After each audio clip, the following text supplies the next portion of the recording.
त्रिमूर्ति music world का एक और बड़ा धमाका पटना के परी।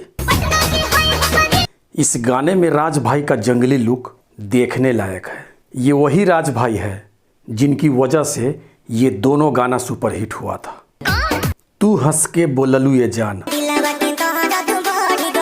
और ये दूसरा कारी कारी अखिया में काला काला काजल। यही चैनल त्रिमूर्ति म्यूजिक वर्ल्ड से दो बड़ा गाना हिट हुआ था। मनी मिराज जी का अपने लवर को धोखा दो, और दूसरा कहाँ से हुनर लैलू हो दिलवा तोड़े के।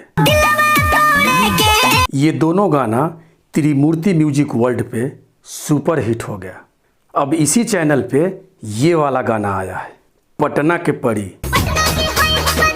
ये गाना भी हिट हो जाएगा क्योंकि राज भाई का भी क्रेज भोजपुरी इंडस्ट्री में मनी मिराज जी से कम नहीं है।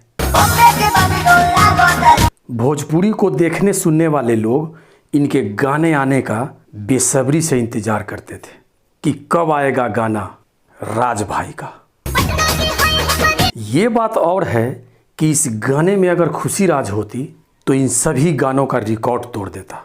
अच्छा, जिस तरह आप लोगों ने इन दोनों को अपना प्यार आशीर्वाद दिया है, ठीक उसी तरह इस गाने को भी अपना प्यार और आशीर्वाद दीजिए। धन्यवाद।